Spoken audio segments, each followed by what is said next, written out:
The PCS studies में आपका स्वागत है। आज हम लोग बात करेंगे विजन आईएएस की पीटी 365 जो कि इकोनॉमिक्स का आता है।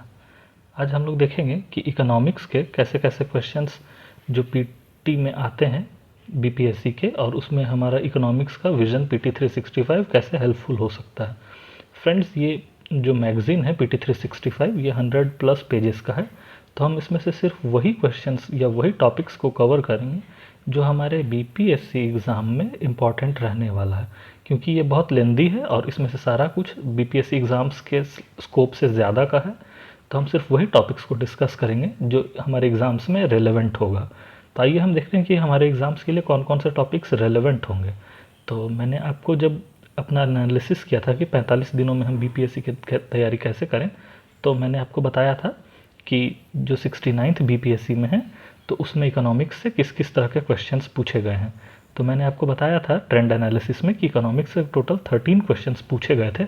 उसमें से क्वेश्चंस जो थे 69th बीपीएससी में वो स्टैगफ्लेशन पे थे, एफडीआई पे थे, नॉन प्लान्ड एक्सपेंडिचर, आईएमआर यानी infant mortality ratio, rule of origin, human capital formation और पीएलआई प्रोडक्शन लिंक इंसेंटिव्स पे पूछे गए थे। ये टर्म्स थे, इन टर्म्स के बारे में पूछा गया था। दूसरा था ट्रेंड्स। ट्रेंड्स में पूछा गया था कि बजट या इकोनॉमिक सर्वे में जो ट्रेंड्स हैं कि कितना क्या घट रहा है, बढ़ रहा है, इस बार बजट में क्या प्रोविजंस थे वो। उसके बाद क्वेश्चंस थे फॉरेक्स पे कि फॉरेन रिजर्व कितना है, क्या है, इस पे क्वेश्चंस थे। इंडस्ट्रियल पॉलिसी पे क्वेश्चन थे। इंसॉल्वेंसी एंड बैंकरप्सी कोड पे क्वेश्चन था।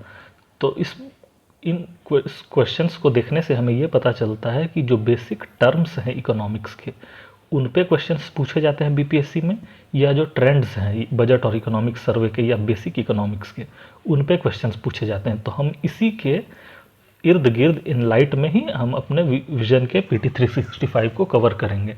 हम वो सब टॉपिक्स को कवर नहीं करेंगे जो कि एग्ज़ाम्स में इम्पॉर्टेंट नहीं है।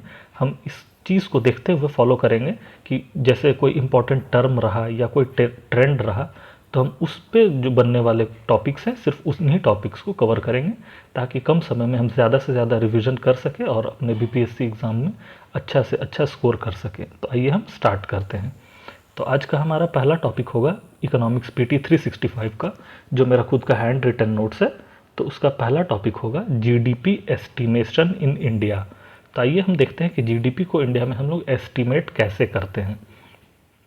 तो सबसे पहला चीज़ तो यह है कि जीडीपी जो एस्टिमेट होता है वो ministry of statistics and programme implementation के अंदर आता है, यानी मिनिस्ट्री ऑफ स्टैटिस्टिक्स के अंदर में ये आता है। उसके बाद हम लोगों को देखना कि ये कैलकुलेट करता है क्वार्टरली जीवीए, यानी कि प्रति क्वार्टर में, यानी कि 3 महीने में जीवीए कैलकुलेट होता है कांस्टेंट प्राइस पर। कांस्टेंट प्राइस होता है कि स्थिर मूल्य पे। तो स्थिर मूल्य पे जो कैलकुलेट किया जाता है उसके लिए एक बेस ईयर होता है। तो वो बेस ईयर हमारा 2011-2012 है, और जो ये कैलकुलेट होता है उसे हम रियल जीडीपी कहते हैं। वहीं अगर हम करंट प्राइस पे जो कैलकुलेट करते हैं उसे हम नॉमिनल जीडीपी कहते हैं। यानी कि स्थिर मूल्य पर अगर कैलकुलेट करें तो रियल जीडीपी, और जो अभी वर्तमान जो मूल्य है यानी कि जिसमें इन्फ्लेशन एडेड रहता है तो उसे हम नॉमिनल जीडीपी कहते हैं। अब जीडीपी डिफ्लेटर क्या होता है? तो जीडीपी डिफ्लेटर का मतलब होता है एक रेशियो है। रेशियो किस चीज़ का? तो नॉमिनल जीडीपी, यानी कि इन्फ्लेशन को इंक्लूड करते हुए जो जीडीपी इस साल का निकला है वो डिवाइडेड बाय रियल जीडीपी, यानी कि बेस ईयर जो 2011-12 के उसके प्राइस पे जो जीडीपी निकला है वो, जब हम इसे डिवाइड करते हैं जो वैल्यू आता है वही हमारा जीडीपी डिफ्लेटर है। और ऐसा कहा जाता है कि जीडीपी डिफ्लेटर जो है वो इन्फ्लेशन को बहुत अच्छी तरह से बताता है, क्योंकि ये नॉमिनल और रियल का जो रेशियो आएगा वही हमारा इन्फ्लेशन हो जाएगा। तो ये कुछ बेसिक डेफिनेशंस थे जीडीपी एस्टिमेशन इन इंडिया के। आइए अब हम और कुछ देखते हैं जिसमें दिया गया है कि जीडीपी जो है एस्टिमेशन और जीडीपी डिफ्लेटर जो है वो बताता है reveal increase in GDP due to inflation. यानी जीडीपी डिफ्लेटर जो है वो बताता है कि हमारी जीडीपी में कितना ग्रोथ हुआ है इन्फ्लेशन के चलते, यानी कि इन्फ्लेशन कितना है रदर देन आउटपुट। उसी तरह से हम देखते हैं कि 3 मेथड होते हैं जीडीपी कैलकुलेशन का। पहला मेथड होता है प्रोडक्शन मेथड, जिसमें हम लोग वैल्यू एडेड लेते हैं हर सामान की या वस्तु की। दूसरा होता है इनकम मेथड, जिसमें इनकम जितना डिस्ट्रीब्यूट हुआ है मार्केट में फैक्टर ऑफ प्रोडक्शन के द्वारा उसे हम कैलकुलेट करते हैं। तीसरा होता है एक्सपेंडिचर मेथड, जिसमें हम एक्सपेंडिचर ऑफ ऑल एंटिटीज़ हम लोग यूज़ करते हैं। तो ये हमारा बेसिक था जीडीपी एस्टिमेशन इन इंडिया का। मीन्स प्रीलिम्स में जो क्वेश्चन आते हैं वो इसी के अराउंड आते हैं कि जीडीपी हो सकता है कि पूछ दिया है, जीडीपी क्या होता है, कौन सी मिनिस्ट्री इसे कैलकुलेट करती है, जीडीपी डिफ्लेटर क्या होता है, कांस्टेंट प्राइस क्या होता है या फिर करंट प्राइस क्या होता है, बेस ईयर कितना है हमारा, नॉमिनल जीडीपी और रियल जीडीपी में डिफरेंस क्या होता है, मेथड्स क्या है जीडीपी कैलकुलेशन के। ये सब बेसिक क्वेश्चंस इससे हमारे कवर हो जाएंगे। उसी तरह से और हम एक चीज़ जो देखते हैं वो है SNA, system of national accounting 2008। इसमें दिया गया है कि एक इंटरनेशनल स्टैंडर्ड है, हम उसे फॉलो करते हैं आजकल। यानी कि एक इंटरनेशनल स्टैंडर्ड होता है जीडीपी को कैलकुलेट करने का, वो स्टैंडर्ड को हमने अपनाया है 2008 के बाद से, और उसका नाम है SNA, system of national accounts. तो इस गाइडलाइन को हम फॉलो करते हैं। मैं आपको बता दूं कि 7 to 10th जो JPSC हुआ था झारखंड में, झारखंड पब्लिक सर्विस कमीशन 2022 में, तो उस पर जीडीपी एस्टिमेशन पे मेंस में 40 नंबर का क्वेश्चन पूछा भी गया था। तो आप इस बात से देख सकते हैं कि जीडीपी का कितना इंपॉर्टेंस है प्रीलिम्स और मेंस में। अब आइए हम देखते हैं MPI यानी multi dimensional poverty index, MPI, जो नीति आयोग के द्वारा लॉन्च किया जाता है या प्रेजेंट किया जाता है। तो ये कब से प्रेजेंट किया जाता है? तो 2021 से। तो दो फैक्ट तो हमने इधर ही देख लिए कि MPI जो है नीति आयोग के द्वारा लाया जाता है और 2021 से ये स्टार्ट किया गया। इसमें क्या देखा जा रहा है कि पॉवर्टी हेड काउंट रेशियो जो है वो 11.23 हो गया है। और MPI क्या होता है? तो MPI होता है head count into intensity of poverty. मैं इसे इस तरह से समझा सकता हूँ कि इस पे अभी JPSC में भी, जो अभी रिसेंट JPSC हुआ है जून 2024 में, अभी 3-4 महीने पहले, उसमें MPI पे क्वेश्चन आया भी था। तो मैं आपको बता दूं कि ये कैलकुलेट इस तरह से होता है कि मल्टी डायमेंशनल पॉवर्टी इंडेक्स जो है, तो उसमें हेड काउंट और इंटेंसिटी ऑफ पॉवर्टी कैसे निकाला जाता है। हेड काउंट का मतलब होता है कि कितने लोग गरीब हैं। यानी कि अगर हम इसे इस तरह से बात करें, इस तरह से बात करें कि देखिए, अगर टोटल 100 लोग हैं किसी जगह पे, तो उसमें से अगर 10 लोग पुअर हैं या गरीब हैं, तो हेड काउंट रेशियो जो होगा वो होगा 10 का। यानी कि 10 लोग जो हैं वो गरीब हैं। एक लाइन है पॉवर्टी लाइन, उस लाइन में 10 लोग उस लाइन से नीचे हैं। तो ये बताता है हेड काउंट रेशियो कि कितने लोग उस लाइन से नीचे हैं यानी गरीब हैं। तो उसे हम हेड काउंट रेशियो या हेड काउंट बोलते हैं। और इंटेंसिटी ऑफ पॉवर्टी का मतलब होता है कि हेड गरीब तो हैं पर कितना गरीब हैं। जैसे एक लाइन, ये हम ग्राफ ले लें और यहाँ पे अगर हम लगा दें पॉवर्टी का लाइन, कि यानी कि इस लाइन से जो नीचे है वो व्यक्ति गरीब है, तो इस लाइन से नीचे कोई व्यक्ति यहाँ पे भी हो सकता है, कोई यहाँ पे भी हो सकता है और कोई यहाँ पे भी हो सकता है। तो हम देख सकते हैं कि ये जो है ये थोड़ा कम गरीब है, ये उससे ज़्यादा, और ये बॉटम में है यानी सबसे ज़्यादा गरीब। तो गरीब तो है पर इंटेंसिटी की कितना ज़्यादा गरीब है, तो उसको हम लोग कैलकुलेट करते हैं इंटेंसिटी ऑफ पॉवर्टी से। तो जब मल्टी डायमेंशनल पॉवर्टी इंडेक्स बनाया जाता है तो उसमें दोनों को इंक्लूड किया जाता है, हेड काउंट रेशियो और इंटेंसिटी ऑफ पॉवर्टी, और दोनों को जब हम मल्टीप्लाई करते हैं तो फाइनली हमारा मल्टी डायमेंशनल पॉवर्टी इंडेक्स का वैल्यू निकल के आता है। और यही है मल्टी डायमेंशनल पॉवर्टी इंडेक्स। और अब हम इसका परम देखते हैं, परम यानी कि पैरामीटर्स। तो अब हम इसके पैरामीटर्स देखते हैं। तो हम पहले पाते हैं कि इसमें टोटल पैरामीटर्स जो हैं वो 12 है, यानी कि 12 इंडिकेटर्स को यूज़ करके ये इंडेक्स बनता है। और वो 12 इंडिकेटर्स जो होते हैं वो होते हैं हेल्थ, एजुकेशन और स्टैंडर्ड ऑफ लिविंग के। तो हेल्थ का वैल्यू होता है 1/3 हम लोग लेते हैं, एजुकेशन का 1/3 और स्टैंडर्ड ऑफ लिविंग का 1/3। अब हेल्थ में हम लोग 3 चीज़ें देखते हैं, न्यूट्रिशन, चाइल्ड मोर्टेलिटी और मेंटल हेल्थ। वहीं एजुकेशन में हम 2 चीज़ें देखते हैं, ईयर ऑफ स्कूलिंग और school attendance. Standard of living में हम लोग 7 चीज़ देखते हैं, cooking fuel, sanitation, drinking water, housing, electricity, asset और बैंक अकाउंट। ये हम टोटल चीज़ें देखते हैं जो कि टोटल मिला के होता है 7, 3 और 2 मिला के 12 पैरामीटर्स। तो हम इस 12 पैरामीटर्स जो 3 डायमेंशंस में हम देखते हैं, इससे हमारा मल्टी डायमेंशनल पॉवर्टी इंडेक्स निकल के आता है। तो ये था बेसिक्स जो मल्टी डायमेंशनल पॉवर्टी इंडेक्स से पूछा जा सकता है एग्जाम में। आइए अब हम देखते हैं कि pace of decline in poverty head count ratio was faster between 2015-16 to 2019-21 than 2005-6 to 2015-16। इस लाइन का मतलब हुआ कि 2005-6 से लेके 2015-16 तक में जिस स्पीड से पॉवर्टी घटी थी उससे ज़्यादा स्पीड से 2015-16 से 19-20 में घटी है। यानी इस 10 साल में पॉवर्टी धीरे धीरे घट रही थी और इन 5 सालों में पॉवर्टी बहुत तेज़ी से नीचे आई है। यही इस लाइन का मीनिंग है। उसके बाद हम देखते हैं कि फास्टेस्ट कहाँ डिक्लाइन हुआ, यानी सबसे ज़्यादा गरीबी कम कहाँ पे हुआ। तो जहाँ पे सबसे ज़्यादा गरीबी होगा वहीं पे सबसे ज़्यादा कम भी होगा। इसलिए हम देखते हैं कि सबसे ज़्यादा घटा कहाँ पे है, तो उत्तर प्रदेश, बिहार, मध्य प्रदेश, उड़ीसा और राजस्थान। यानी कि अगर हम इंडिया का मैप इस तरह से बनाएं तो जो ये नॉर्थ इंडिया का जो बेल्ट है, ज़्यादातर स्टेट्स आपको इन्हीं में मिलेंगे। जो हिंदी बेल्ट होता है या जो नॉर्थ इंडिया का, वहीं पे पॉवर्टी ज़्यादा भी है और इसीलिए डिक्लाइन भी वहीं पे कम देखा गया है। तो एग्ज़ाम में आप इस तरह से गेस भी कर सकते हैं। Global multi dimensional poverty index जो है वो यूएनडीपी के द्वारा और ऑक्सफोर्ड पॉवर्टी इंस्टीट्यूट के द्वारा लॉन्च किया जाता है और ये 2010 से लाया जा रहा है। इसमें 10 इंडिकेटर होते हैं और 110 कंट्री का ये सर्वे किया जाता है। तो आप ये एक बेसिक डिफरेंस देख सकते हैं कि जो वर्ल्ड में लाया जाता है वो यूएनडीपी और ऑक्सफोर्ड के द्वारा, और इंडिया में नीति आयोग के द्वारा। जो वर्ल्ड में है वो 2010 से चल रहा है और इंडिया में जो 2021 से चल रहा है। तो आप ये सब बेसिक्स याद रख सकते हैं। और सबसे लास्ट डिफरेंस जो है कि वर्ल्ड में 10 इंडिकेटर्स पे बात होती है और हम थोड़ा इसे ब्रॉड टर्म में या और अच्छे से कवर करते हैं, टोटल 12 इंडिकेटर लेके। आइए अब हम देखते हैं लखपति दीदी स्कीम। लखपति दीदी स्कीम गवर्नमेंट ऑफ इंडिया ने 2023 में स्टार्ट किया है। स्कीम्स से बीपीएससी में क्वेश्चन पूछे ही जाते हैं और पिछले साल भी इकोनॉमिक्स में स्कीम्स पे क्वेश्चन आ चुका है।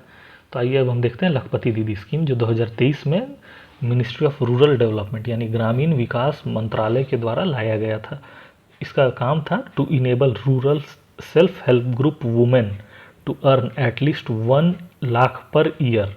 यानी कि ऐसा किया जाएगा कि जो सेल्फ हेल्प ग्रुप है, स्वयं सहायता समूह महिलाओं के, उनको कम से कम इतना स्किल दिया जाएगा कि वो एटलीस्ट हर महिला 1 लाख रुपए प्रति साल कमा सके। इसके लिए उन्हें स्किल दिया जाएगा, जैसे प्लम्बरिंग, एलईडी बल्ब लगाना या बनाना, इस तरह के। तो यही बेसिक स्कीम था लखपति दीदी स्कीम। अब हम देखते हैं टैक्स बायोन्सी क्या होता है। टैक्स बायोन्सी का मतलब होता है कि it is the responsiveness of tax revenue receipts to changes in national income. यानी कि जितना नेशनल इनकम में हमारा चेंज हो रहा है उसके अनुसार अगर टैक्स जो सरकार को मिल रहा है उसमें चेंजेस जो आते हैं उसे हम टैक्स बायोन्सी कहते हैं। यानी कि नेशनल इनकम अगर बढ़ रहा है, अगर नेशनल इनकम बढ़ रहा है तो टैक्स भी बढ़ना चाहिए, नेशनल इनकम घट रहा है तो टैक्स भी घटता है या घटना चाहिए। तो इसे हम टैक्स बायोन्सी कहते हैं। It is greater than 1 than tax revenue grow at faster rate than the growth of national income. यानी कि टैक्स बायोन्सी को हम इस तरह से देख सकते हैं कि टैक्स बायोन्सी का जो रेशियो है, और यहाँ पे हम अगर लगा देते हैं नेशनल इनकम का रेशियो, तो अगर ये रेशियो 1 से ज़्यादा हो जाए तो हम लोग बोलेंगे कि ये बढ़ रहा है ज़्यादा टैक्स, मतलब कि ज़्यादा सरकार को मिल रहा है। जितना कि लोगों का कमाई नहीं हो रहा है उससे ज़्यादा सरकार को टैक्स मिल जा रहा है। और अगर ये 1 से कम हो जाता है तो मतलब कि जितना लोगों का कमाई है लोग उससे कम टैक्स दे रहे हैं सरकार को। यही था टैक्स बायोन्सी। अब हम इसमें देखते हैं एक कमेटी बनी है एनके सिंह कमेटी, उनका रिकमेंडेशन देखते हैं। एनके सिंह कमेटी आपको याद ही होगा कि जो 15th फाइनेंस कमीशन जो है उसके चेयरमैन भी एनके सिंह ही थे। तो आइए अब हम देखते हैं एनके सिंह कमेटी में क्या बोला गया है। कंबाइंड डेब्ट टू जीडीपी रेशियो, यानी कि कंबाइंड टू डेब्ट to GDP ratio of centre and state should be brought down to 60% by 2023।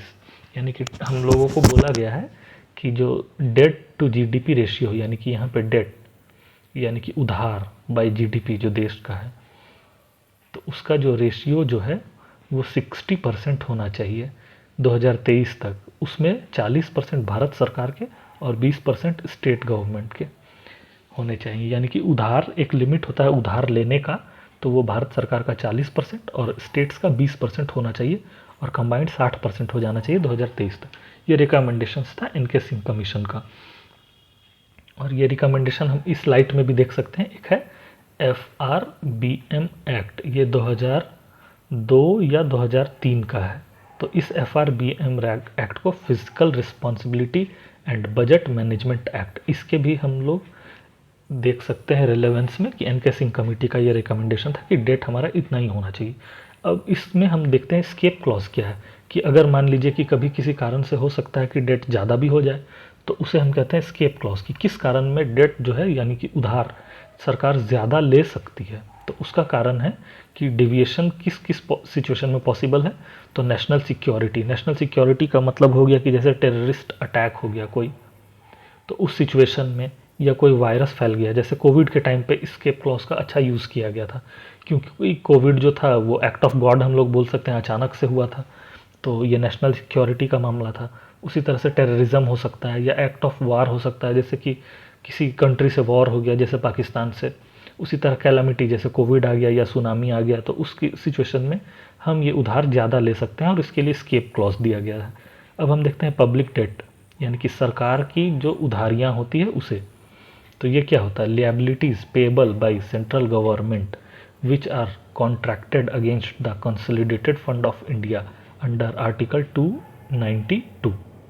मतलब ये हो गया कि सरकार ने जो उधार लिया है as against consolidated fund of India, यानी कि जैसे हम लोग किसी एसेट को गिरवी रख के उधार लेते हैं, उसी तरह से सरकार ने जो कंसोलिडेटेड फंड ऑफ इंडिया के एवज में जो उधार लिया है या लिएबिलिटीज़ है, उसे हम पब्लिक डेट कहते हैं, और ये रेगुलेट होता है आर्टिकल 292 से।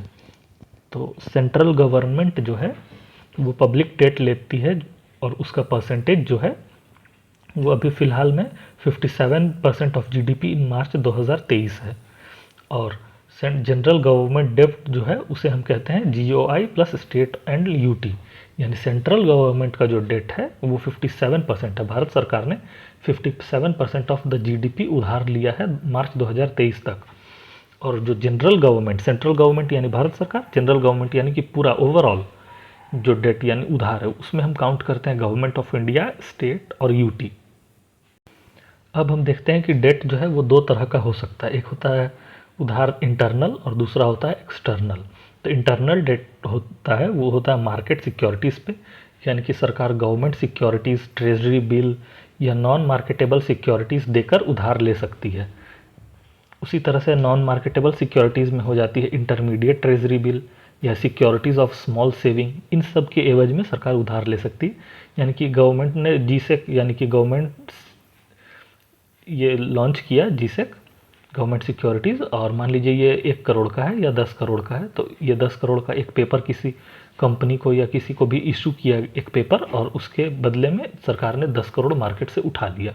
तो वही है market security. Non market security में इंटरमीडिएट ट्रेजरी बिल्स, उसी तरह सिक्योरिटीज़ ऑफ स्मॉल सेविंग्स आ जाता है। अब एक्सटर्नल यानी बाहर से सरकार कहाँ से उधार ले सकती है, तो एक्सटर्नल डेट कहाँ से ले सकती है, तो IDA, international development agency, Asian development banks, IMF, international monetary fund, इनसे सरकार उधार ले सकती है। और out of total date of India 94.6% ये इंटरनल है। ये बहुत ही ज़्यादा इम्पॉर्टेंट चीज़ है, इसलिए क्योंकि ये बताता है कि भारत सरकार ने जो भी उधार लिया है उसमें से 94% इंटरनल उधार है, यानी कि ये हमने खुद से अपने मार्केट से उधार लिया है, बाहर से विदेशों से उधार हमने नहीं लिया।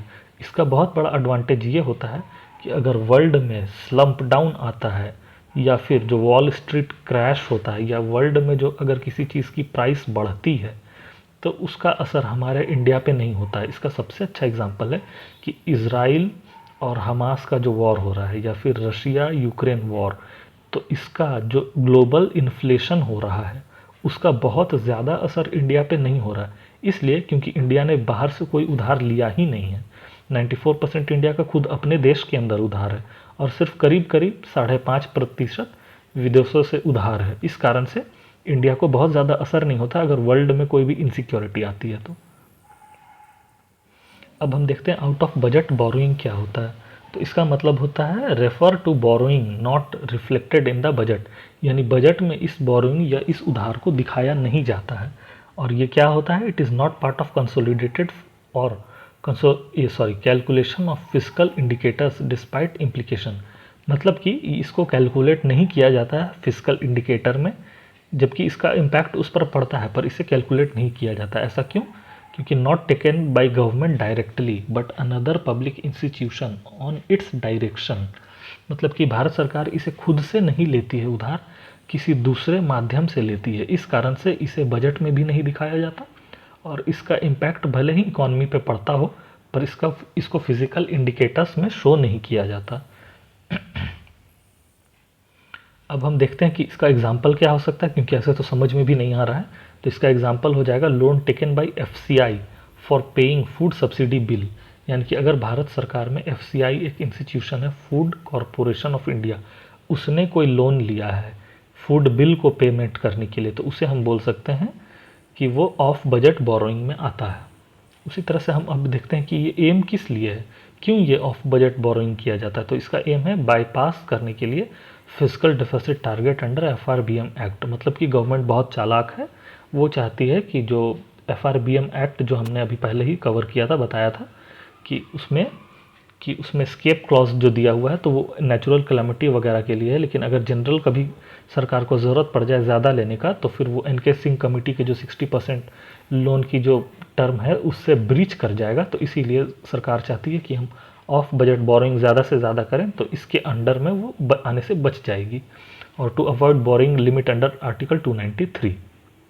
अब हम देखते हैं बीओपी यानी बैलेंस ऑफ पेमेंट। तो बैलेंस ऑफ पेमेंट का मतलब होता है record transactions in goods service asset between residents and rest of the world in 1 year.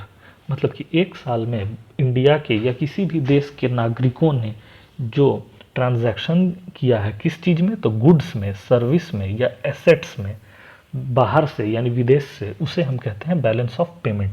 उसका जो सम आता है प्लस माइनस करने पे उसे हम कहते हैं बैलेंस ऑफ पेमेंट। इसमें एक चीज़ याद रखिएगा कि ये गुड्स सर्विस और एसेट तीनों का होता है। अगर एग्जाम पे दे दे कि बैलेंस ऑफ पेमेंट सिर्फ गुड्स का होता है या इसमें सर्विसेज नहीं होते हैं या इसमें एसेट्स नहीं होते हैं, तो उसमें आपको ये बहुत हेल्प करेगा डेफिनेशन। अब हम देखते हैं बैलेंस ऑफ पेमेंट जहाँ हमने बात किया तो उसमें इंपॉर्टेंट हो जाता है फिर करंट अकाउंट, कैपिटल अकाउंट। तो करंट अकाउंट का मतलब होता है एक्सपोर्ट इंपोर्ट, किस चीज़ का, तो गुड्स एंड सर्विसेज का, उसे हम करंट अकाउंट कहते हैं कि एक साल में जितना हमने एक्सपोर्ट किया, इंपोर्ट किया गुड्स और सर्विसेज का। उसी तरह से कैपिटल अकाउंट हो जाता है all international purchase and sale of assets like money, stock, bond etcetera in 1 year.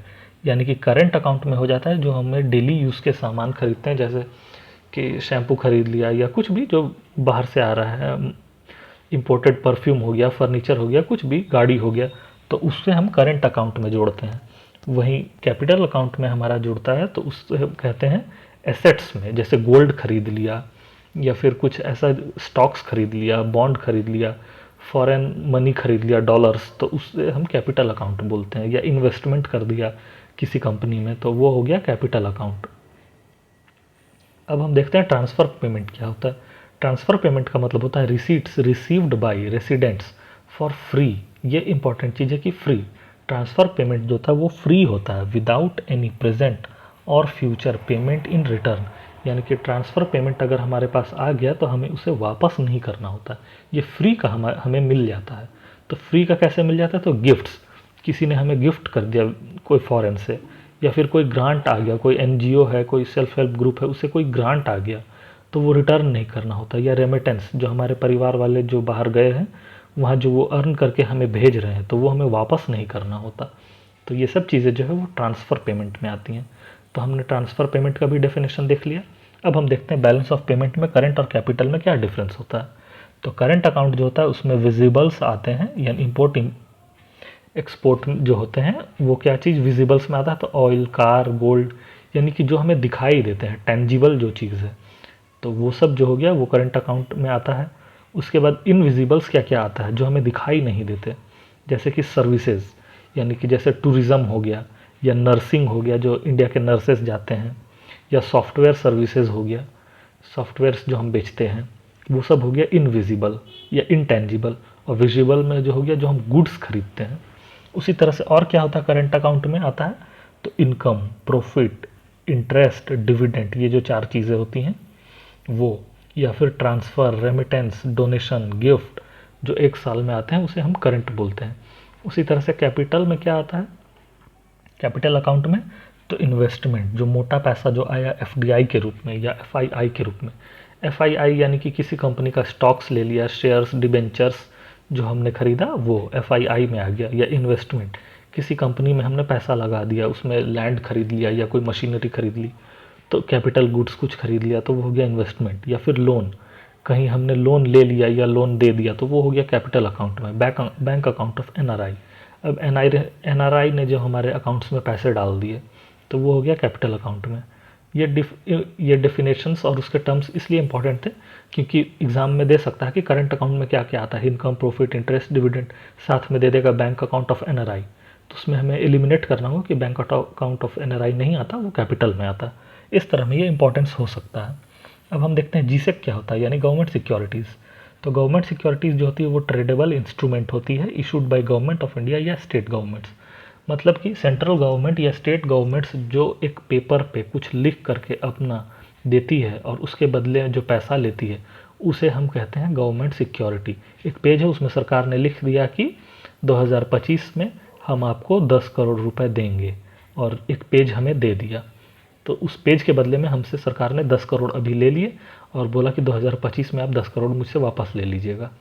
तो वही जो पेज हो गया वही हो गया गवर्नमेंट सिक्योरिटी, जिसके बदले में सरकार ने मार्केट से पैसा उठाया। अब हम देखते हैं कि ये जो होता है ये जनरली रिस्क फ्री होता है। रिस्क फ्री इसलिए क्योंकि ये गवर्नमेंट का है, तो गवर्नमेंट कभी भी इसे लेने से बैक नहीं होगी, यानी पीछे नहीं हटेगी। और जैसे कंपनी डूब जाती है वैसे सरकार कभी डूबती नहीं है, इसीलिए रिस्क फ्री माना जाता है और इसका पैसा मिलना ही मिलना रहता है। इसलिए इसमें कोई रिस्क नहीं होता और इसके कारण इसका इंटरेस्ट भी बहुत कम होता है। यानी कि अगर आप किसी कंपनी को पैसे देते हैं तो मान लीजिए आपको 10% इंटरेस्ट मिलेगा, तो सरकार को देते हैं तो वो 2 या 3% मिलेगा, इसलिए क्योंकि कंपनी जो है वो डूब सकती है और आपका पैसा जा सकता है, लेकिन सरकार का पैसा वो कभी भी डूबेगा नहीं, आपका पैसा सुरक्षित रहेगा। उसी के साथ जो होता है फिक्स और फ्लोटिंग इंटरेस्ट होता है। ये इसमें या तो फिक्स इंटरेस्ट दिया जाएगा, यानी कि बोल दिया गया है कि 10 करोड़ में आपने खरीदा है, ये आपको फ्यूचर में 11 करोड़ में मिलेगा, यानी कि एक फिक्स टर्म बता दिया गया कि 11 करोड़ ही मिलेगा। और या फिर हो सकता है फ्लोटिंग। फ्लोटिंग का मतलब कि 10 करोड़ में आपने रखा है और बोल दिया जाएगा कि मार्केट वैल्यू जैसा रहेगा वैसा मिलेगा, यानी कि अगर आपने 10 kg ऑफ गोल्ड रख दिया तो फ्यूचर में जो रेट रहेगा गोल्ड का उसके हिसाब से हो जाएगा। अगर घट रहा होगा गोल्ड का रेट तो आपको ज़्यादा अमाउंट में गोल्ड मिल जाएगा, और गोल्ड का रेट बढ़ गया होगा तो आपको कम गोल्ड मिलेगा। तो ये हो गया फ्लोटिंग इंटरेस्ट। उसी तरह से हो जाएगा पेड ऑन फेस वैल्यू, कि जो फेस उसमें लिखा हुआ रहेगा कि कितना मिलना है उतना ही आपको मिलता है, और हाफ ईयरली के बेसिस पे मिलता है। और अगर लॉन्ग टर्म आपने लिया है तो फिर वो 5 से 40 साल तक का वो पेपर आपको मिलता है। अब हम देखते हैं कि इसके टाइप्स क्या होते हैं, गवर्नमेंट सिक्योरिटी किस किस टाइप्स की हो सकती हैं, क्योंकि इस पर क्वेश्चंस पूछ सकता है बीपीएससी की ट्रेजरी बिल क्या होता है, गवर्नमेंट सिक्योरिटी क्या होता है, या कैश मैनेजमेंट बिल क्या हो सकता है, स्टेट डेवलपमेंट लोन क्या होता है। ये सारा आप देख सकते हैं कि ये सारा का सारा डेफिनेशंस है और बेसिक डेफिनेशंस है। तो बीपीएससी में क्वेश्चंस इसी तरह के इकोनॉमिक्स में पूछे गए हैं पिछले बार, जो बेसिक डेफिनेशंस पे थे, इसीलिए हम ये बेसिक डेफिनेशंस ही कवर कर रहे हैं और बहुत ज़्यादा कोर इकोनॉमी में जाने के बजाय हम सिर्फ डेफिनेशंस ही देख रहे हैं। तो आइए हम देखते हैं ट्रेजरी बिल। तो ट्रेजरी बिल जो होता है वो गवर्नमेंट ऑफ इंडिया ही इसे लॉन्च कर सकती है, यानी ये कि अगर ट्रेजरी बिल स्टेट गवर्नमेंट लिखा रहे तो हमें वो गलत करना है, स्टेट गवर्नमेंट ट्रेजरी बिल नहीं ला सकती। ट्रेजरी बिल करीब 3 प्रकार के होते हैं, एक 91 दिन के लिए, 182 और 364 दिनों के लिए। और they are zero coupon interest security, pay no interest but they are issued at discount rate and redeemed at face value printed rate. मतलब ये हुआ कि इसमें कोई इंटरेस्ट नहीं मिलता है treasury bill pay, treasury bill discount rate पे मिलता है और रिडीम एट फेस वैल्यू होता है। यानी अगर ट्रेजरी बिल जो है उसका एक्चुअल जो वैल्यू होता है उससे कम वैल्यू में वो हमें मिलता है और एक्चुअल वैल्यू वो पे रिडीम होता है। यानी कि अगर ट्रेजरी बिल है, एक ट्रेजरी बिल वो 10 रुपये का है तो वो सरकार आपको 9 रुपये में ही बेचती है, यानी डिस्काउंट में आपको बेच दिया और उसमें लिखा हुआ रहता है कि जब आप इससे सरकार को वापस करिएगा तो आपको 10 रुपया मिल जाएगा। यानी कि एक्चुअल में वो 10 रुपया का था पर सरकार ने आपको वो डिस्काउंट में 9 रुपये में दे दिया, और जब वो पेपर आप सरकार को वापस करिएगा तो आपको पूरा 10 रुपया मिल जाएगा। यानी इसमें इंटरेस्ट नहीं मिला, इसमें फिक्स एक रेट लिखा हुआ था कि इतना रुपया आपको मिलेगा, वो रुपया आपको मिल जाता है।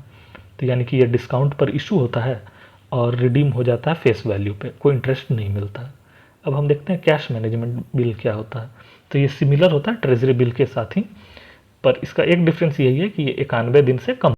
ट्रेजरी बिल और कैश मैनेजमेंट बिल जो है वो ऑलमोस्ट सिमिलर होता है, सिर्फ ट्रेजरी बिल जो होता है वो लंबे दिनों का होता है और कैश मैनेजमेंट बिल जो होता है वो 91 डेज से कम का होता है।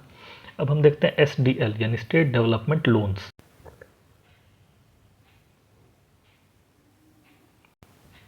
आइए अब हम देखते हैं पीरियोडिक लेबर फोर्स सर्वे। तो पीरियोडिक लेबर फोर्स सर्वे में हमने देखा कि ये जो है वो 57.9% हो गया, यानी कि अगर देश में 100 लोग हैं जिसमें male female children old age सभी आ जाते हैं, तो उसमें से 57.9% लोग काम कर रहे हैं और बाकी जो हैं वो काम नहीं कर रहे हैं। तो उसमें मेल का जो कंट्रीब्यूशन है वो 78.5% है, यानी कि मेल अगर 100 हैं तो उसमें से 78.5% काम कर रहे हैं और फीमेल 37%। मैंने एसपीडी के डेटा में भी बताया था जब मैंने रिवीजन करवाया था कि फीमेल 37% ही है कंट्री में जो काम कर रही हैं, बाकी फीमेल अनएम्प्लॉयड है या हाउस वाइफ है या चिल्ड्रन है जो भी। और ये डेटा जो है वो 2022-23 का है।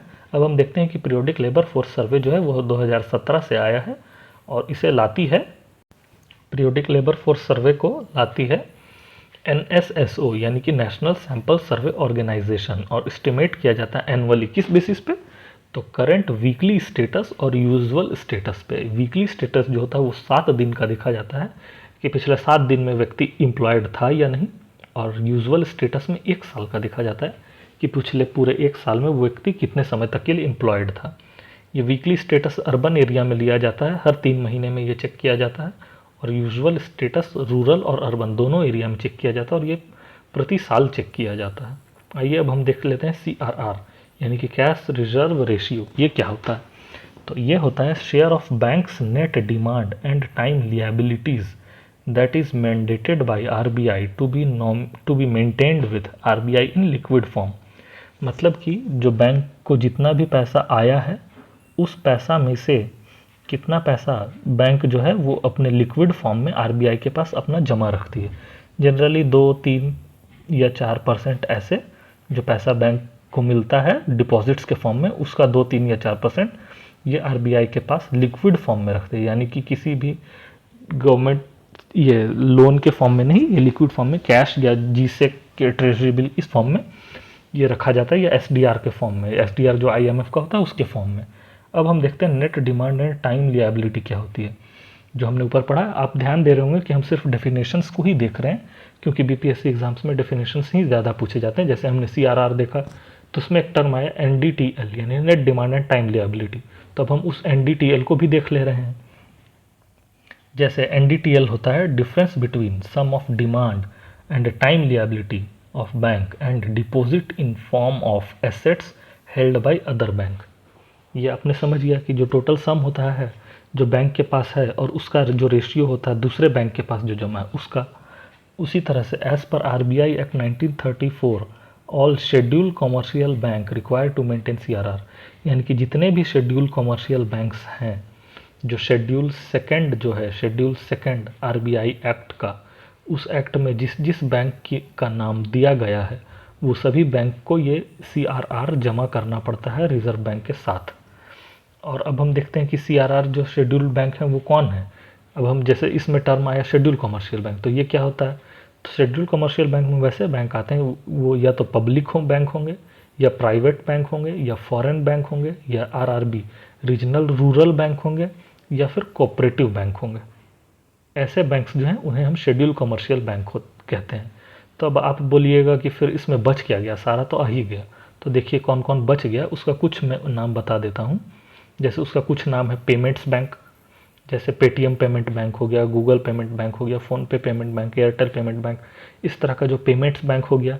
उसके बाद पोस्टल पेमेंट बैंक हो गया। ये सब जो है तो इनका नाम यहाँ पे नहीं दिया हुआ है, मतलब ये कि इनको जमा नहीं करना पड़ता है CRR, और इनको जमा नहीं करने का एक मेजर रीज़न ये भी है कि ये बैंक्स जो होते हैं पेमेंट्स बैंक, इन्हें लोन देना नहीं पड़ता है, यानी कि ये लोन किसी को नहीं दे सकते। ये आपसे पैसा जमा ले सकते हैं, आप इससे पैसा निकाल सकते हैं, लेकिन आप इन बैंक से लोन नहीं ले सकते, इसीलिए इन्हें CRR भी नहीं रखना पड़ता है। आइए अब हम देखते हैं ICRR यानी इंक्रीमेंटल CRR क्या होता है। जैसे हमने CRR देखा तो उसमें एक डेफिनेशन निकल गया, NDTL net demand and time liability हमने वो देखा, उसमें एक डेफिनेशन फिर निकल गया कि शेड्यूल कमर्शियल बैंक क्या होता है वो हमने देखा। उसी तरह एक और डेफिनेशन निकला इंक्रीमेंटल CRR क्या होता है, तो आइए अब हम वो देख लेते हैं। तो इसका मतलब ये होता है कि ये सिमिलर है CRR से, where bank set aside a certain portion with RBI, bank not get interest on it, यानी कि जो CRR जमा करती है बैंक रिजर्व बैंक के पास उस पर उन्हें कोई इंटरेस्ट या कोई इनकम नहीं हो पाता। RBI has option to impose incremental CRR in addition to CRR, यानी कि सीआरआर तो 2 या 3% ले ही लिया बैंक ने, अब उसके बाद फिर एक्स्ट्रा से जो सीआरआर चार्ज करती है उसे हम इंक्रीमेंटल सीआरआर कहते हैं।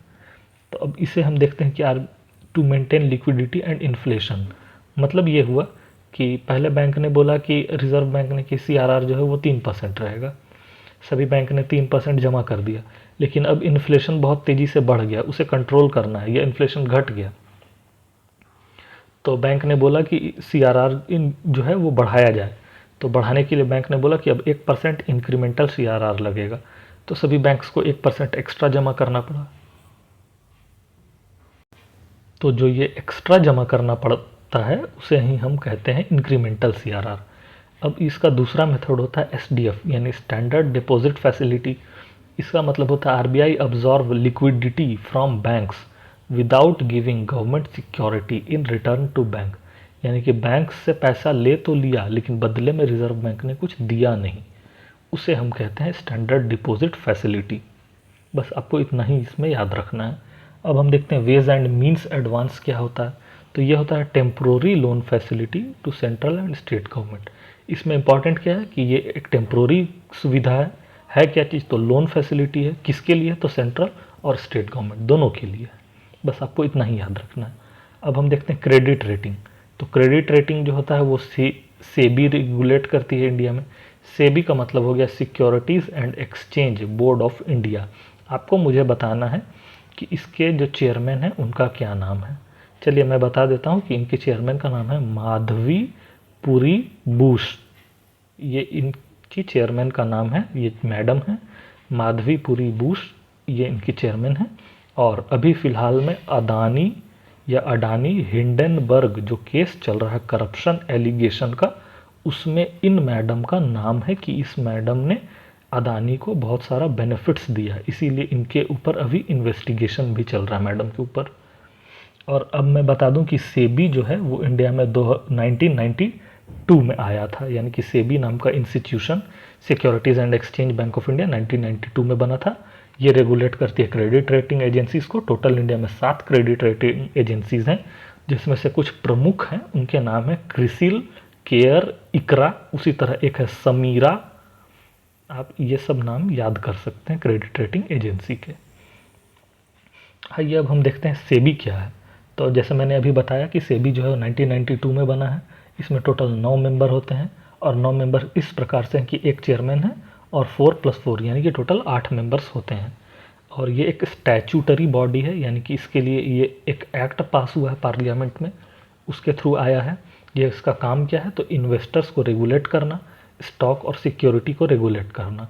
इसके पास क्वाजी लेजिस्लेचर और क्वाजी जुडिशियल फंक्शन है, मतलब कि ये कोई रूल्स, नोटिफिकेशंस या फिर कोई रेगुलेशंस, रूल्स, रेगुलेशन, नोटिफिकेशन, इस तरह की चीज़ें ला सकती है रेगुलेट करने के लिए इन्वेस्टर्स स्टॉक्स को। और क्वाजी जुडिशियल का मतलब कि ये चीज़ें लाई है, रूल्स, रेगुलेशंस और नोटिफिकेशंस जैसी चीज़ें, अगर इसे कोई कंपनी फॉलो नहीं करती है तो उसके अगेंस्ट ये सिविल कोर्ट का जुरिस्डिक्शन रखती है, यानी कि उसके अगेंस्ट ये केस फाइल करके उस पर इन्वेस्टिगेशन और फिर उस पर सज़ा दे सकती है। अब हम देखते हैं एफपीआई क्या होता है। तो एफपीआई हो गया, ये रेगुलेट करता है सेबी, और इसके फुल फॉर्म होता है फॉरेन पोर्टफोलियो इन्वेस्टमेंट। ये फॉरेन पोर्टफोलियो इन्वेस्टमेंट को रेगुलेट सेबी करता है। ये आता है फेमा के अंदर, यानी फॉरेन एक्सचेंज मैनेजमेंट एक्ट 1999।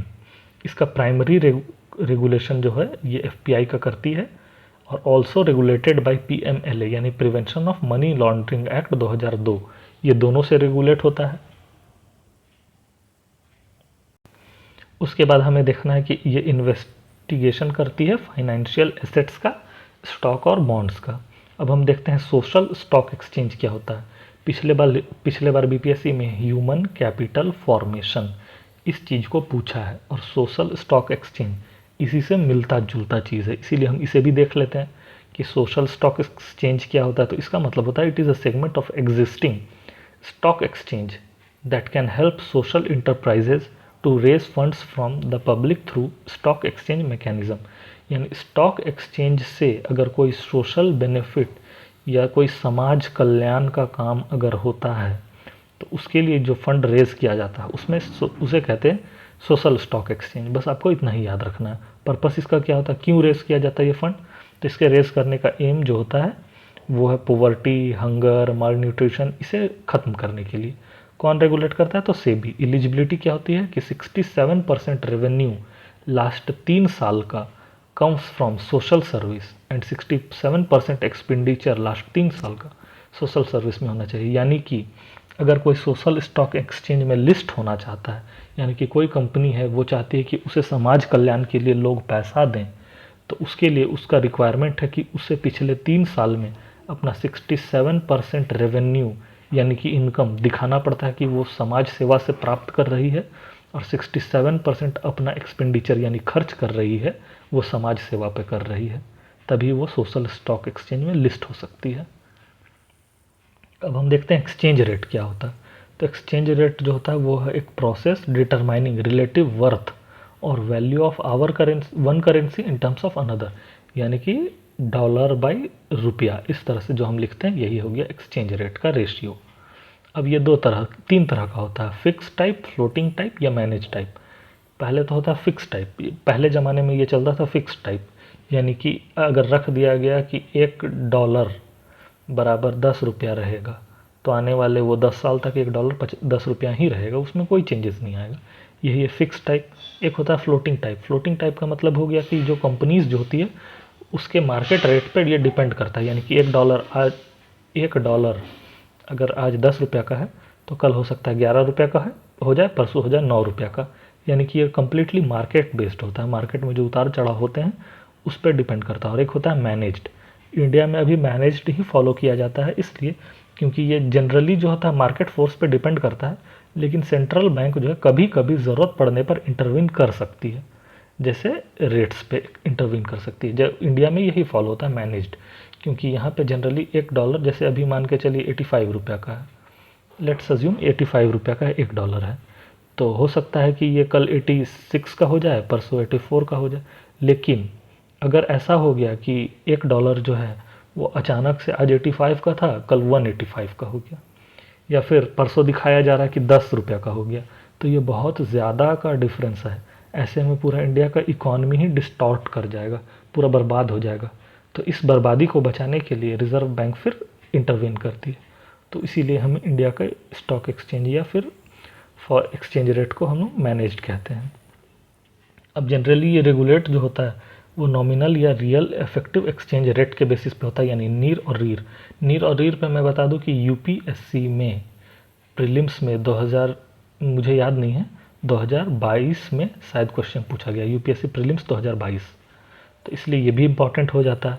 तो अब देखिए नीर और रीर क्या होता है। तो नीर जो होता है उसका मतलब होता है कि weighted average of bilateral nominal exchange rate of the home currency in terms of foreign currency, यानी कि होम करेंसी जो रुपया है उसका टर्म हो गया फॉरेन करेंसी से। ये bilateral nominal exchange rate nominal है, यानी कि इसमें इन्फ्लेशन एडेड है। आपको बस इतना याद रखना कि ये एक रेशियो है इंडिया और फॉरेन के करेंसीज का, जो कि इन्फ्लेशन इसमें इंक्लूडेड होता है। और दूसरा है रीर, ये भी रेशियो है इंडिया और फॉरेन के एक्सचेंज करेंसीज का, पर इसमें इन्फ्लेशन एडेड नहीं होता है। बस आपको इतना ही याद रखना है।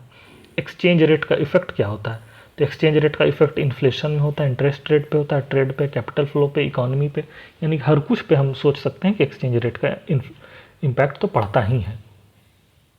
आइए अब हम देख लेते हैं थोड़ा सा इंडिया का ट्रेड प्रोफाइल, कि इंडिया का ट्रेड कैसे कैसे चल रहा है। इस पे क्वेश्चंस जो ट्रेंड्स पे मैंने बोला कि जो फॉरेन एक्सचेंज या बजट या फिर कुछ पे ट्रेंड्स पे जो क्वेश्चन पूछ रहा है, तो ट्रेंड्स पे इससे क्वेश्चंस बहुत अच्छा बन सकता है कि इंडिया का जो है वो ट्रेड प्रोफाइल कैसा है। तो देख लेते हैं हम कि इंडिया का जो एक्सपोर्ट है वो कितना हो गया है अभी। तो $760 बिलियन, यानी कि $760 बिलियन का एक्सपोर्ट इंडिया करती है पूरे वर्ल्ड को, और टारगेट है कि $2 ट्रिलियन का एक्सपोर्ट हम करें 2030 तक। तो ये टारगेट आपको याद रखना है, क्योंकि पिछले साल पूछा भी था बीपीएससी में कि हमें नेट ज़ीरो कब होना है बिहार को, तो उसका आंसर था 2024 या 23 ही था, मुझे याद नहीं है, 69th वाले में पूछा भी था इसका।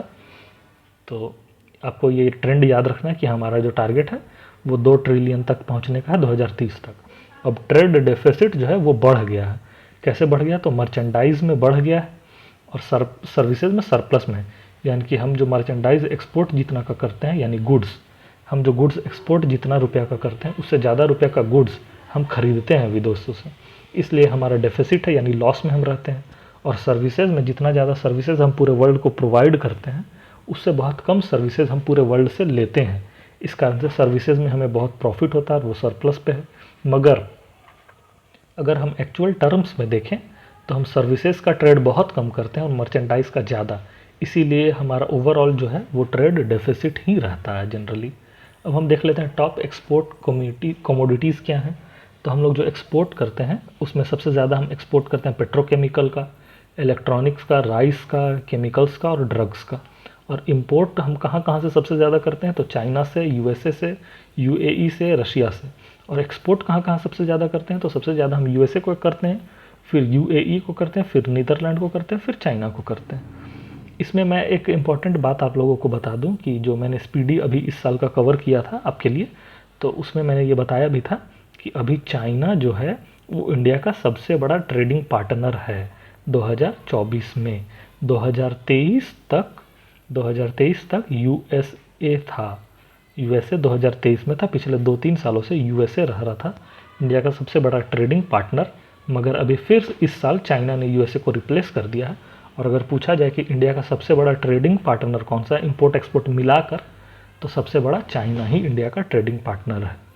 ठीक है, आइए अब हम देखते हैं फ्री ट्रेड एग्रीमेंट। तो फ्री ट्रेड एग्रीमेंट क्या होता है? तो इंडिया ने total 13 free trade agreement sign किए हैं अलग अलग कंट्रीज़ के।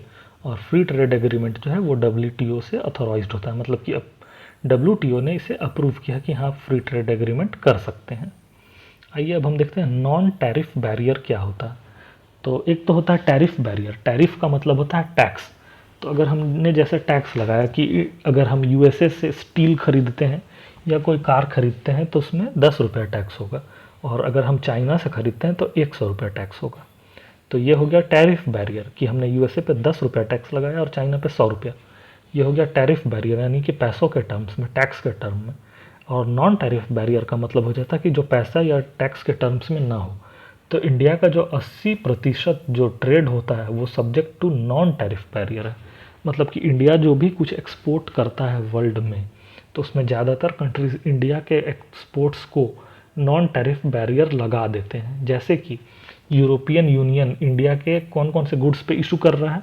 तो इंडिया के टी पे, basmati rice, animal and chemical products पे बोलता है कि इन पे इंडिया ज़्यादा फर्टिलाइज़र का यूज़ कर रही है, इसीलिए हम इसे इंपोर्ट नहीं करेंगे।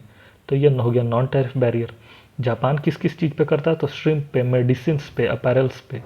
चाइना किस पे? तो meat, fish, dairy, industrial product पे। यूएसए किस पर? तो फ्रूट और श्रिम्प पे। ज़्यादातर इंडिया पे एलिगेशंस रहता है कि इंडिया अपने एग्रीकल्चरल प्रोडक्ट्स पे फर्टिलाइज़र्स ज़्यादा इस्तेमाल करती है, या फिर ये वुमेंस के लिए सेफ़ नहीं है क्योंकि वुमेंस और चिल्ड्रन का यहाँ पे बहुत ज़्यादा इस्तेमाल होता है। इस कारण से ये नॉन टैरिफ बैरियर्स इंडिया पे लगाए जाते हैं। तो यही था नॉन टैरिफ बैरियर। उसी तरह से एक और इम्पॉर्टेंट इशू है इंडिया के साथ कि sanitary and phytosanitary measures are main issue to Indian exports in advance economy. यानी कि अच्छी तरह से पैकेजिंग, उसके प्रोडक्ट की क्वालिटी पर ध्यान नहीं दिया जाता इंडिया में। उसी तरह से UNCTAD यानी United nation conference on trade and development release करती है ट्रेड एंड डेवलपमेंट रिपोर्ट।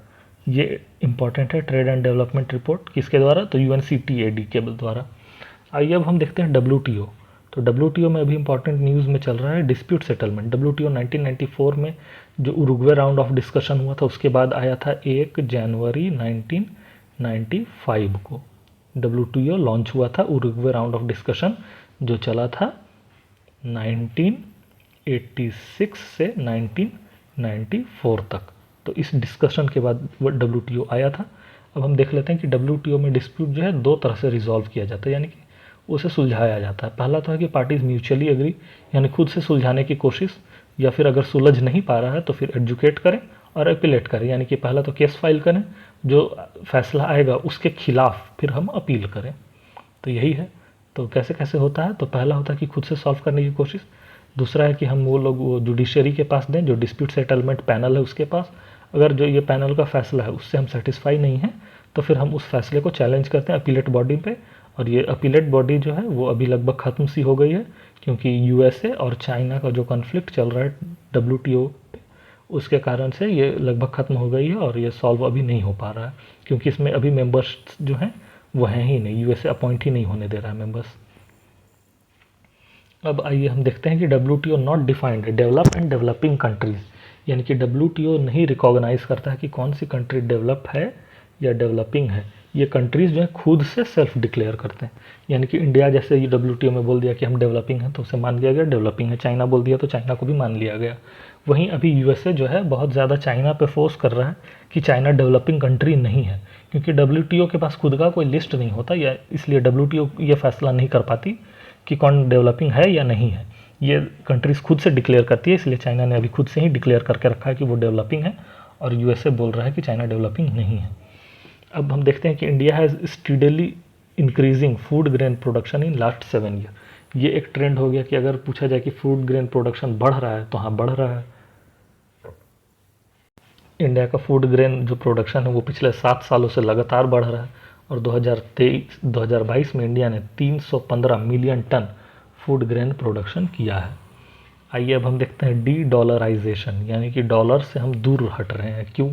तो countries trend to decrease their reliance on dollar as a reserve currency and medium of exchange, यानी कि लोग अब चाह रहे हैं अलग अलग कंट्रीज़ कि वो डॉलर पे डिपेंडेंट ना रहें और अपने लोकल करेंसी पे ट्रेड करें, क्योंकि डॉलर जो है वो वर्ल्ड ओवर करेंसी और वर्ल्ड में कुछ भी अगर घटना होती है तो उसका इम्पैक्ट डॉलर पे और डॉलर के चलते उस कंट्री पे भी बहुत ज़्यादा होता है। जैसे हम इसका सबसे अच्छा एग्जांपल ले सकते हैं रूस यूक्रेन वार या इजराइल हमास वार। तो अगर ऐसा वार या कुछ होता है तो डॉलर के वैल्यू में बहुत ज़्यादा फ्लक्चुएशन आता है, जिसके कारण जो कंट्री डॉलर को एज अ रिज़र्व या फिर मीडियम ऑफ एक्सचेंज रखते हैं तो उनके मार्केट में बहुत ज़्यादा फ्लक्चुएशन आ जाता है, जिससे उनकी इकॉनमी डिस्टॉर्ट हो जाती है।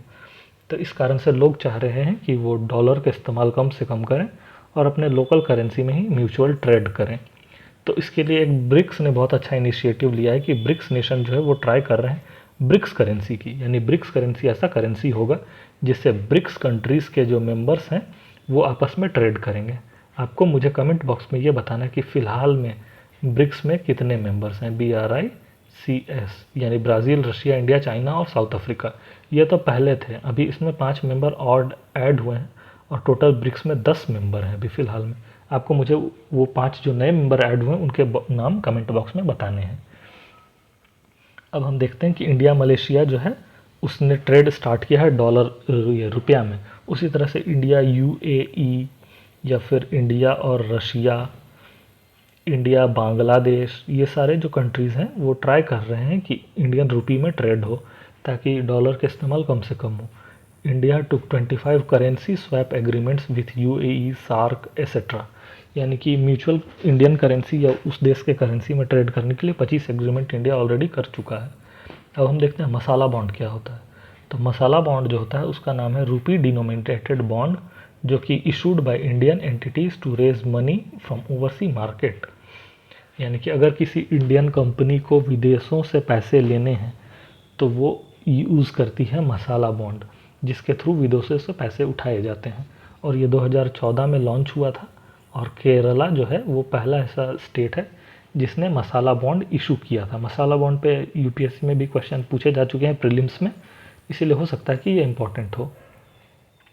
अब हम देखते हैं मसाला बॉन्ड जैसे ही हमने नाम लिया तो वोस्ट्रो और नोस्ट्रो अकाउंट्स आ जाता है।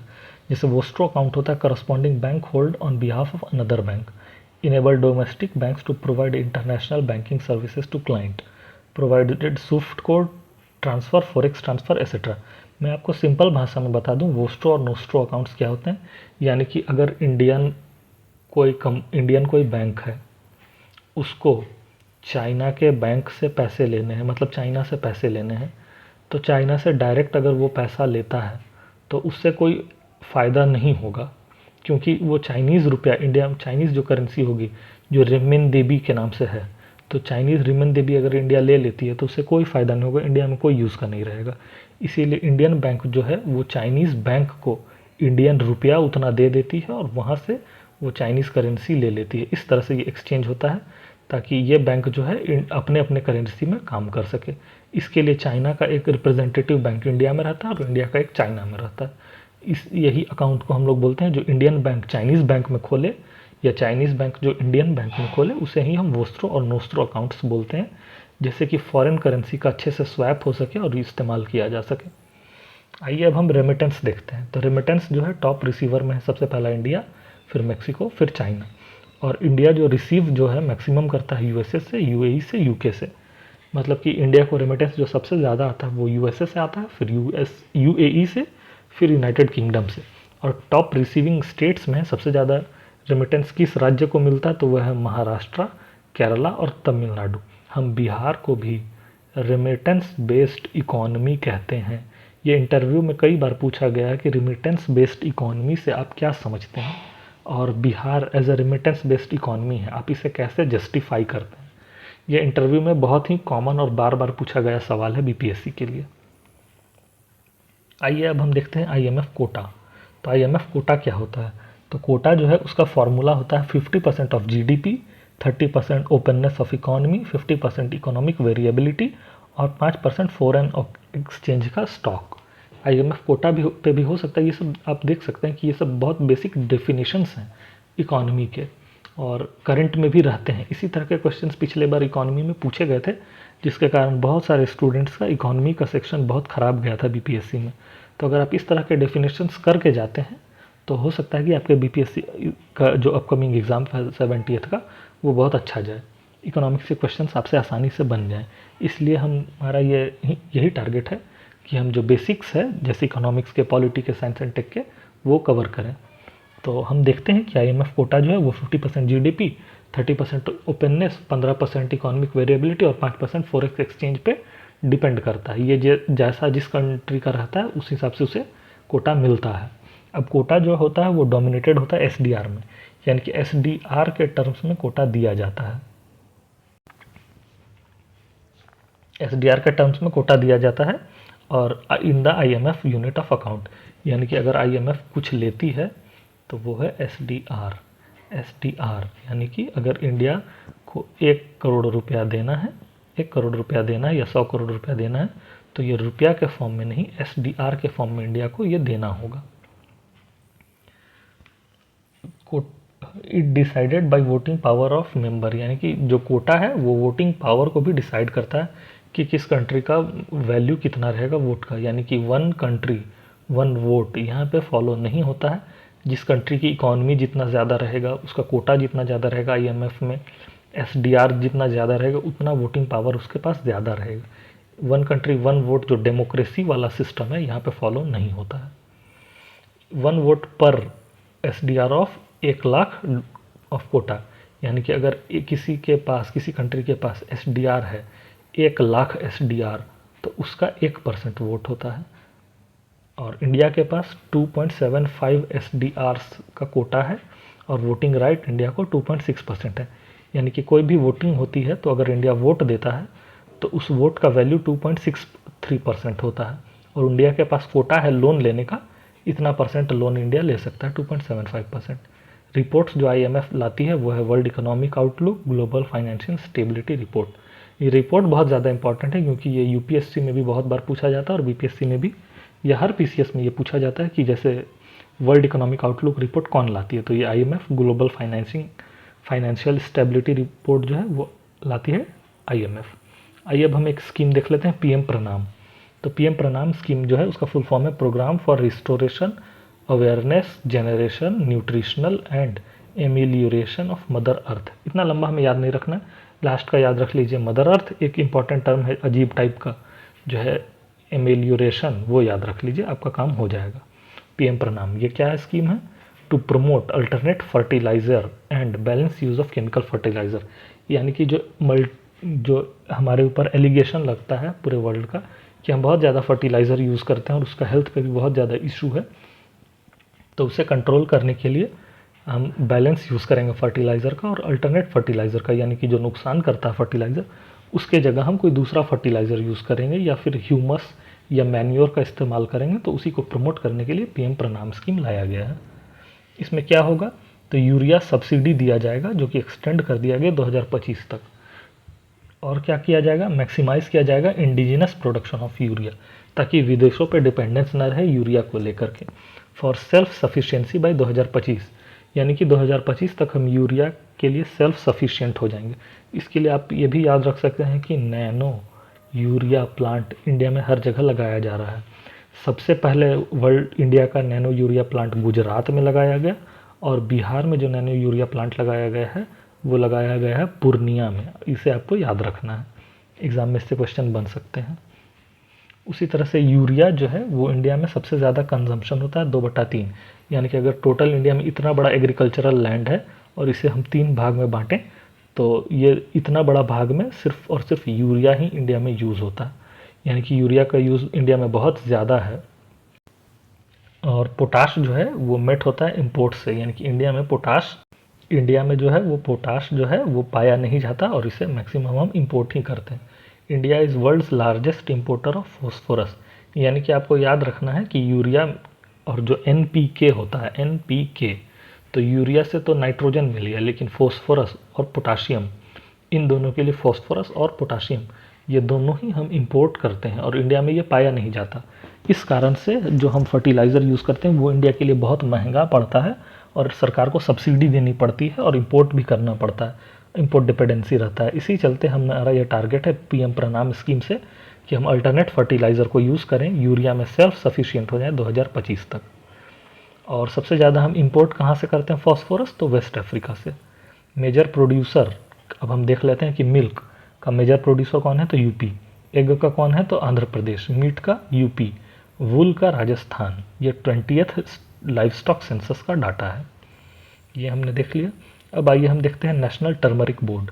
तो नेशनल टर्मरिक बोर्ड यानी हल्दी बोर्ड जो है वो बनाया गया है 2023 में गवर्नमेंट ऑफ इंडिया के द्वारा, और इसका हेडक्वार्टर होगा तेलंगाना में, मिनिस्ट्री ऑफ कॉमर्स के अंडर में ये आता है।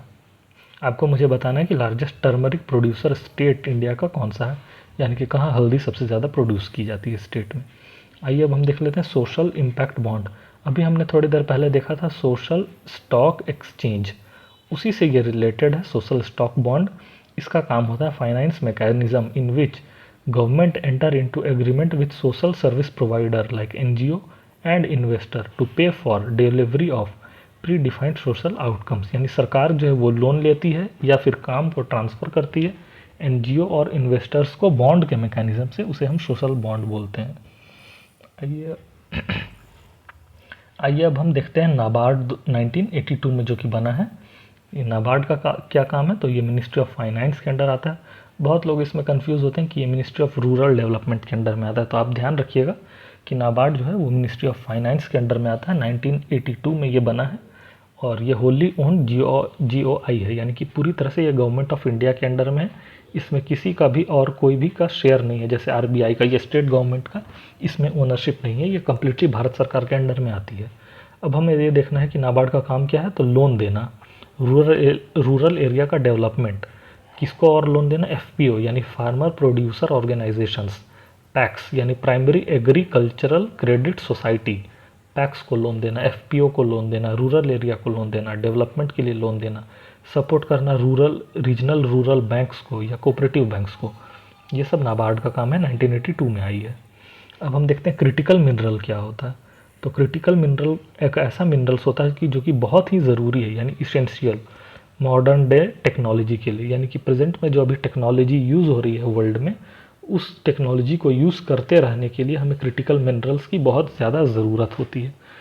साथ ही ये रिस्क होता है इस पर सप्लाई चेन का, यानी कि इसकी सप्लाई बहुत कम, लिमिटेड या फिर वल्नरेबल होती है, और इसका यूज़ बहुत ज़्यादा होता है, ये इसलिए बहुत ज़्यादा इंपॉर्टेंट होता है, उसे हम क्रिटिकल मिनरल कहते हैं। इसमें क्या क्या आता है, तो सबसे पहले तो इसमें आता है कॉपर, कोबाल्ट, लिथियम, निकेल। अब हम देख सकते हैं कि जैसे कॉपर ये मल्टीपर्पज़ यूज़ है इसका हर जगह, कोबाल्ट का हर जगह यूज़ है, लिथियम से जैसे बैटरी बनती है, लिथियम आयन बैटरी, निकेल है। उसी तरह सिलिकॉन का हम बोल सकते हैं क्रिटिकल मिनरल में आता है, क्योंकि सिलिकॉन चिप्स बनती है, फोटोवोल्टाइक सेल्स बनते हैं। उसी तरह इसका यूज़ कहाँ कहाँ होता है क्रिटिकल मिनरल्स का, मिनरल्स जो है क्रिटिकल वो ये है कॉपर, कोबाल्ट, लिथियम, निकेल, इस तरह के।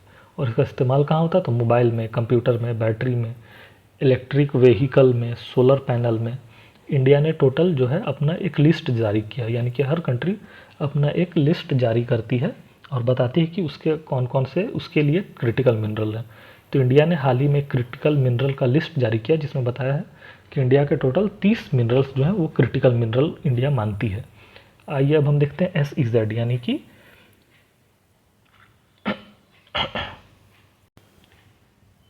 हाल ही में SEZ में अमेंडमेंट हुआ। ये अब हम उसे देखते हैं SEZ में। तो SEZ जो है ओरिजिनली 2005 के एक्ट से आया था और इसका काम क्या है, स्पेशली डिफाइंड एरिया होता है जिसमें ड्यूटी फ्री इनक्लेव्स बनाया जाता है, फॉरेन टेरिटरी के जैसा इसे ट्रीट किया जाता है और इसमें ट्रेड ऑपरेशंस किए जाते हैं जो कि ड्यूटी और टैरिफ फ्री होते हैं।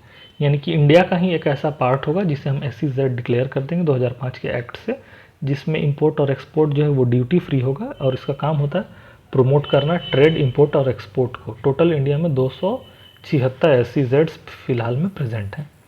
इसका बेनिफिट क्या होता है, इंपोर्ट एक्सपोर्ट में ये बेनिफिट करता है, एग्जाम्पशन होता है इसमें टैक्सेस पे, जैसे sale tax, service tax, state tax, ये सब इसमें नहीं लगता, GST नहीं लगता है। और सप्लाई जो होता है SEZ में वो ज़ीरो रेटेड होता है, यानी कि इस पर टैक्स नहीं लगता है। सिंगल विंडो क्लियरेंस मिलता है इसको सेंट्रल और स्टेट गवर्नमेंट से।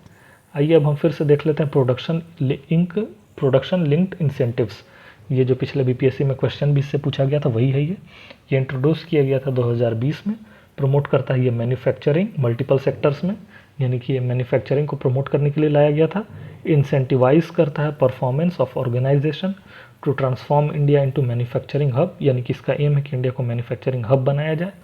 किस लिए लाया गया था, किस किस चीज़ के लिए, तो ड्रोन्स के लिए, मेडिकल सर्विस के लिए, mobile electronics, drugs, textile, IT, solar PV cells, telecommunication, इन सब चीज़ों में प्रोडक्शन लिंक इंसेंटिव्स लाया गया था।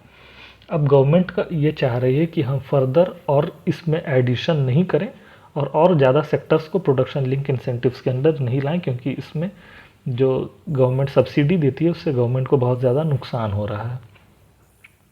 वहीं प्रोडक्शन लिंक इंसेंटिव 2 लाया गया है, इसका काम है हार्डवेयर्स को प्रमोट करना, जैसे IT हार्डवेयर्स में लैपटॉप, मोबाइल, PC, इन सब को प्रमोट करने के लिए लाया जा रहा है प्रोडक्शन लिंक इंसेंटिव्स 2.0 और ये 6 साल के लिए रहेगा, 2022 से 2028 तक के लिए।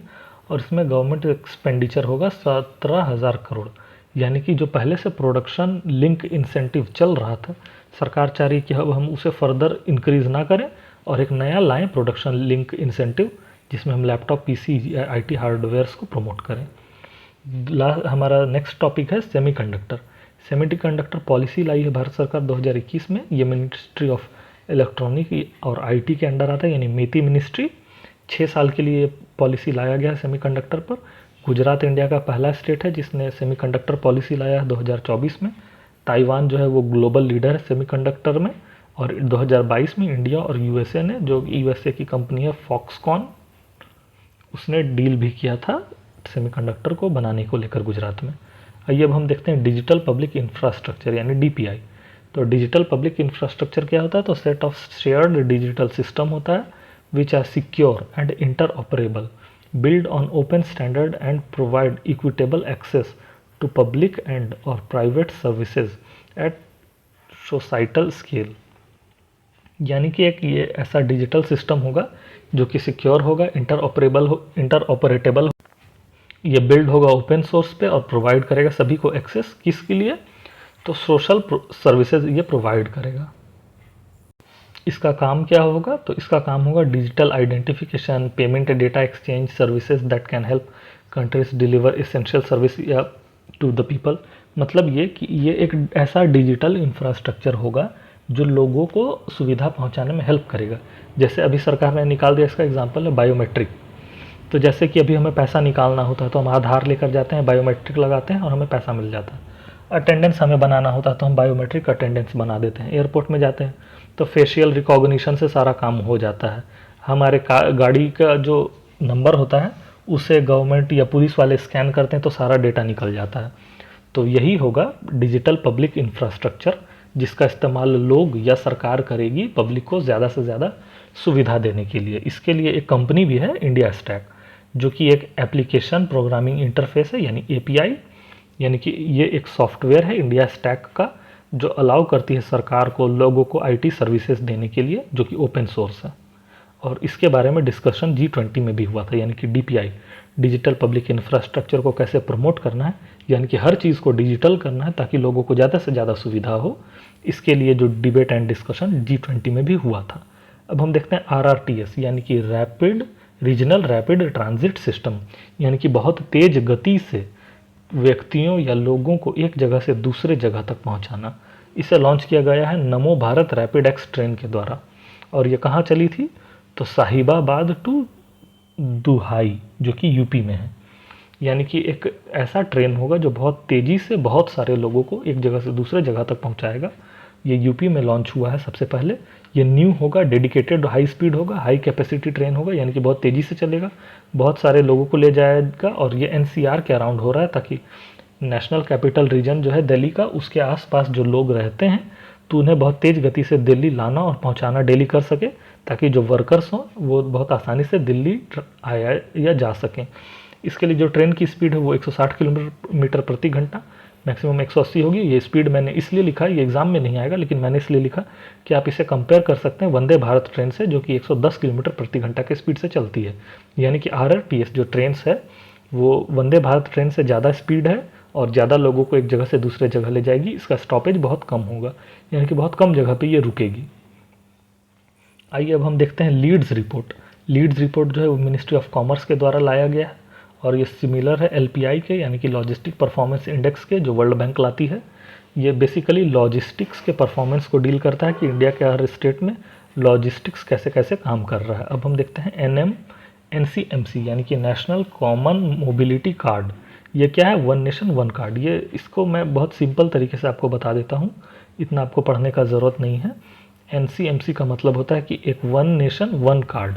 वन नेशन वन कार्ड मतलब कि एक ऐसा कार्ड आपके हाथ में आ जाएगा क्रेडिट का, जिसमें क्रेडिट कार्ड, डेबिट कार्ड, या फिर आप जो फास्टैग के लिए कार्ड यूज़ करते हैं, सिनेमा के लिए या पार्किंग के लिए, कहीं भी कोई भी आप कार्ड जो यूज़ करते हैं, अलग अलग कार्ड, जैसे क्रेडिट कार्ड बहुत सारा हो गया, डेबिट कार्ड, तो इसमें क्या किया जाएगा कि सभी कार्ड्स को एक कार्ड में इंटीग्रेट कर दिया जाएगा ताकि आपको मल्टीपल कार्ड्स लेके चलना ना पड़े, एक ही कार्ड से आपका सारा काम हो जाएगा। उसी को बोलते हैं NCMC। ये जॉइंट प्रोजेक्ट है ministry of housing, NPCI, CDAC Pune का, और ये इशू करेगा भारत सरकार। आइए अब हम देखते हैं पोर्ट्स ऑफ इंडिया, जो इंपॉर्टेंट पोर्ट्स हैं इंडिया में। तो इंडिया में टोटल 12 मेजर पोर्ट्स हैं, जिसमें 6 ईस्ट में हैं और 6 वेस्ट कोस्ट में हैं इंडिया के। और जो ये 12 मेजर पोर्ट्स हैं वो गवर्नमेंट ऑफ इंडिया के अंडर आते हैं, और जो रेस्ट छोटे मोटे पोर्ट हैं वो राज्य सरकार के अंडर में आते हैं। जो 6 मेजर ईस्ट साइड में पोस्ट हैं उसमें हुगली या कोलकाता, पारादीप, विशाखापट्टनम, एन्नौर, चेन्नई और तूतीकोरिन। उसी तरह 6 वेस्ट में पोस्ट हैं, उनका नाम है कांडला, मुंबई, JNPT यानी जवाहरलाल नेहरू पोर्ट टर्मिनल, मोरमागांव, कोचीन और न्यू मैंगलोर। ये टोटल 12 पोर्ट्स हैं। जो इंडिया का सबसे ओल्डेस्ट पोर्ट है वो है कोलकाता। सबसे लार्जेस्ट नेचुरल पोर्ट जो है वो है मुंबई। जो सबसे बड़ा कॉरपोरेट पोर्ट है वो बनाया गया है कामा राजा पोर्ट, जो इसे एन्नौर पोर्ट भी बोलते हैं। सबसे बड़ा इंडिया का नया जो पोर्ट बना है वो बना है मुंद्रा, जो गुजरात में है। आपको मुझे बताना है कि इंडिया का सबसे बड़ा टाइडल पोर्ट कौन सा है। आइए अब हम देख लेते हैं IRDAI, यानी insurance regulatory and development authority, जो इंश्योरेंस को रेगुलेट करती है। ये बनी थी 1999 में। इसका हेडक्वार्टर है हैदराबाद, तेलंगाना में। ये मिनिस्ट्री ऑफ फाइनेंस के अंडर आती है और ये रेगुलेट करती है इंश्योरेंस कंपनीज़ को, जैसे LIC, GIC, री इंश्योरेंस कंपनी, या इन सबको ये रेगुलेट करती है IRDAI, जो 1999 में आई है। आप देख सकते हैं कि हम सिर्फ वही चीज़ को पढ़ रहे हैं जो बेसिक टर्म्स या डेफिनेशंस हैं, रेगुलेटरी बॉडीज़ हैं, जो ट्रेंड्स हैं, सिर्फ उसी को, हम सारा इकोनॉमी को कवर नहीं कर रहे हैं विजन PT 365 का।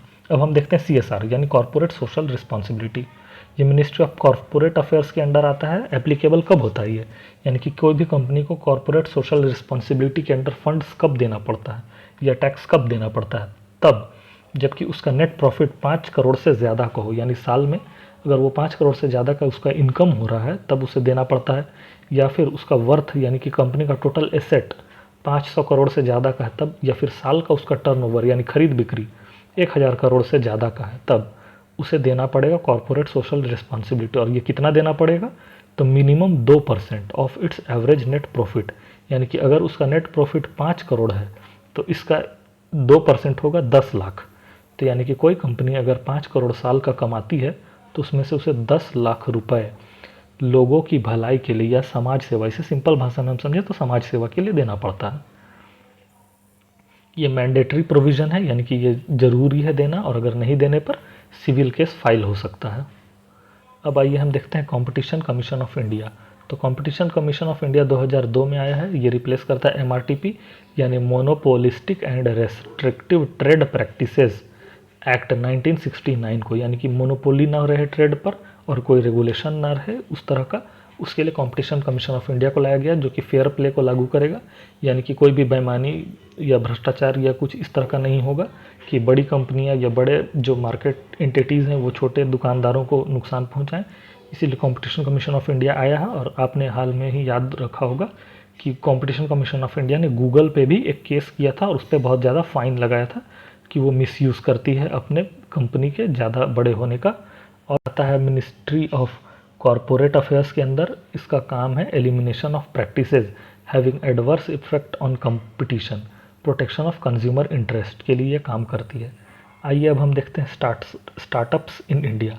स्टार्टअप, अब जैसे हम बोलते हैं स्टार्टअप तो उसका मीनिंग क्या होता है, एक्चुअल डेफिनेशन क्या है स्टार्टअप का, तो वो हम देखते हैं। स्टार्टअप किसी को तब रिकॉग्नाइज़ किया जाता है, तो कौन रिकॉग्नाइज़ करता है, तो DPIIT रिकॉग्नाइज़ करता है, जो कि आता है मिनिस्ट्री ऑफ कॉमर्स के अंडर।